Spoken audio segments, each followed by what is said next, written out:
കേരളത്തിലെ ജില്ലകളെ അടുത്തറിയാം. പത്തനംതിട്ട ജില്ലയെക്കുറിച്ച് കുറച്ച് കാര്യങ്ങൾ നമുക്ക് നോക്കിയാലോ. പത്തനംതിട്ട കേരളത്തിലെ 13ാമത്തെ ജില്ലയായ പത്തനംതിട്ട സ്ഥാപിതമായ വർഷം 1982 നവംബർ 1. ജനസാന്ദ്രത 453 ചതുരശ്ര കിലോമീറ്റർ. മുനിസിപ്പാലിറ്റി 4, താലൂക്കുകൾ 6, ബ്ലോക്ക് പഞ്ചായത്ത് 8, ഗ്രാമപഞ്ചായത്ത് 53, നിയമസഭാ മണ്ഡലം 5, ലോകസഭാ മണ്ഡലം 1. പത്തനംതിട്ട ജില്ലയുടെ രൂപീകരണത്തിന് മുൻകൈ എടുത്ത വ്യക്തിയാണ് കെ നായർ. പത്തനംതിട്ട ജില്ലയിലെ ഏക റെയിൽവേ സ്റ്റേഷൻ തിരുവല്ല. പത്തനംതിട്ട ജില്ലയുമായി അതിർത്തി പങ്കിടുന്ന സംസ്ഥാനം തമിഴ്നാട്.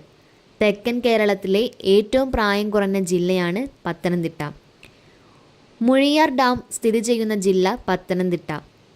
കക്കാട് പദ്ധതി സ്ഥിതി ചെയ്യുന്ന ജില്ല പത്തനംതിട്ട. തീർത്ഥാടന ടൂറിസത്തിൻ്റെ ആസ്ഥാനം എന്നറിയപ്പെടുന്നത് പത്തനംതിട്ട. പാർത്ഥസാരഥി ക്ഷേത്രം സ്ഥിതി ചെയ്യുന്നത് ആറന്മുള, പത്തനംതിട്ട. ജലത്തിലെ പൂരം എന്നറിയപ്പെടുന്നത് ആറന്മുള വള്ളംകളി. ഉത്രട്ടാതി വള്ളംകളി എന്നും അറിയപ്പെടുന്ന ആറന്മുള വള്ളംകളി നടക്കുന്ന നദി ഏതാണ്? പമ്പ.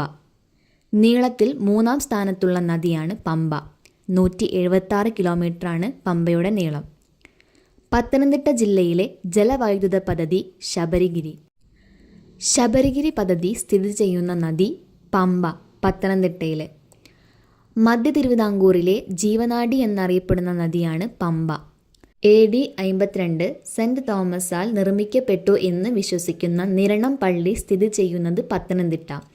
കേരളത്തിലെ താറാവ് വളർത്തൽ കേന്ദ്രം നിരണം. നിരണം കവികളുടെ ജന്മദേശം എന്നറിയപ്പെടുന്നത് പത്തനംതിട്ടയാണ്. നിരണം കവികൾ ഏതെല്ലാമാണ്? മാധവ പണിക്കർ, ശങ്കര പണിക്കർ, രാമപണിക്കർ. ഇന്ത്യയിൽ സീറോ ജനസംഖ്യാ വളർച്ചാ നിരക്ക് കൈവരിച്ച ആദ്യ ജില്ല പത്തനംതിട്ട. ജനസംഖ്യാ വർധനാ നിരക്ക് ഏറ്റവും കുറഞ്ഞ ജില്ലയാണ് പത്തനംതിട്ട. കേരളത്തിൽ ഏറ്റവും കൂടുതൽ റിസർവ് വനമുള്ള ജില്ലയാണ് പത്തനംതിട്ട. കേരളത്തിൽ സാക്ഷരതാ നിരക്ക് ഏറ്റവും കൂടുതലുള്ള ജില്ല പത്തനംതിട്ട. പത്തനംതിട്ടയിലെ പ്രസിദ്ധമായ വെള്ളച്ചാട്ടമാണ് പെരുന്തേനരുവി. മാരമൺ കൺവെൻഷൻ നടക്കുന്ന ജില്ല പത്തനംതിട്ട. ഏത് നദീതീരത്താണ് മാരമൺ കൺവെൻഷൻ നടക്കുന്നത്? പമ്പ. ഏഷ്യയിലെ ഏറ്റവും വലിയ ക്രൈസ്തവ സമ്മേളനം മാരമൺ കൺവെൻഷൻ. മാരമൺ കൺവെൻഷൻ നടക്കുന്നത് ഫെബ്രുവരി മാസത്തിലാണ്. മാരമൺ കൺവെൻഷൻ സംഘടിപ്പിക്കുന്നത് മാർത്തോമ ചർച്ചിൽ വെച്ചാണ്. മാരമൺ കൺവെൻഷൻ ആദ്യമായി നടന്ന വർഷം 1895. കേരളത്തിലെ ഏറ്റവും വലിയ ഹിന്ദുമത സമ്മേളനം നടക്കുന്ന സ്ഥലം ചെറുകോൽപ്പുഴ. ചെറുകോൽപ്പുഴ ഹിന്ദുമത സമ്മേളനം നടക്കുന്നത് ഏത് നദീതീരത്താണ്? പമ്പ. ആറന്മുള കണ്ണാടി നിർമ്മിച്ചിരിക്കുന്നത് ലോഹക്കൂട്ട് ഉപയോഗിച്ചാണ്. വാസ്തുവിദ്യ ഗുരുകുലം സ്ഥിതി ചെയ്യുന്നത് ആറന്മുള. പടയണിക്ക് പ്രസിദ്ധമായ കടമ്മനിട്ട ദേവീക്ഷേത്രം സ്ഥിതി ചെയ്യുന്നത് പത്തനംതിട്ട ജില്ലയിൽ. ഓർമ്മ പെരുന്നാൾ നടക്കുന്ന പത്തനംതിട്ട ജില്ലയിലെ ക്രിസ്തീയ ദേവാലയമാണ് മാർ ഗ്രിഗോറിയസ് ദേവാലയം. പത്തനംതിട്ട ജില്ലയുടെ ആസ്ഥാനം ഏത് നദീതീരത്താണ്? അച്ചൻ കോവിലാർ. ദക്ഷിണ കുംഭമേള എന്നറിയപ്പെടുന്നത് ശബരിമല മകരവിളക്കാണ്. ഇന്ത്യയിൽ സീസണൽ വരുമാനം ഏറ്റവും കൂടുതലുള്ള ക്ഷേത്രമാണ് ശബരിമല. ശബരിമല സ്ഥിതി ചെയ്യുന്ന താലൂക്കാണ് റാന്നി. കേരളത്തിലെ ഏറ്റവും വിസ്തൃതി കൂടിയ വനം ഡിവിഷനാണ് റാന്നി.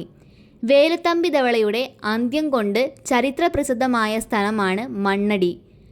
ദക്ഷിണ ഭഗീരഥി എന്നറിയപ്പെടുന്ന നദി പമ്പ. ബാരിസ് എന്നറിയപ്പെടുന്ന നദി പമ്പ.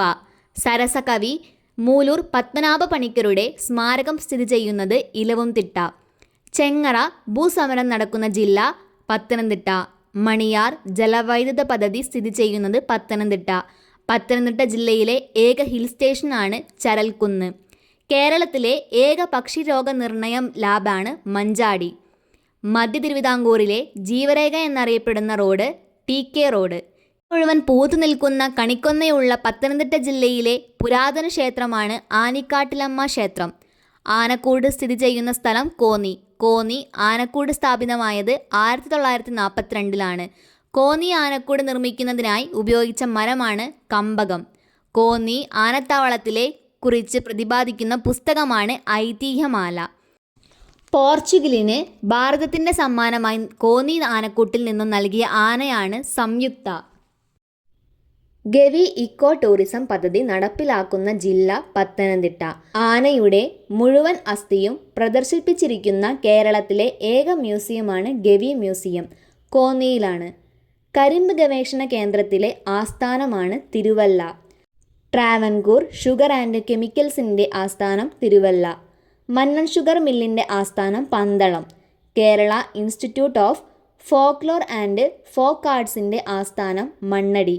മഹാത്മാഗാന്ധി ആശ്രമം സ്ഥിതി ചെയ്യുന്നത് ഇലത്തൂർ, പത്തനംതിട്ട. മഹാത്മാഗാന്ധിയുടെ നിർദ്ദേശമനുസരിച്ച് മഹാത്മാഗാന്ധി ആശ്രമം സ്ഥാപിച്ചത് TP ഗോപാലപിള്ളയാണ്.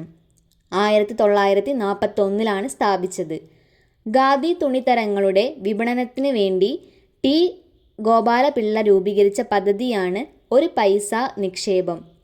ചിലന്തി ക്ഷേത്രം സ്ഥിതി ചെയ്യുന്നത് കൊടുമൺ. ആശ്ചര്യ ചൂടാമണി രചിച്ച ശക്തിഭദ്രൻ ജന്മസ്ഥലമാണ് കൊടുമൺ. ഗുരു നിത്യചൈതന്യയുടെ ജന്മസ്ഥലം വാകയാർ.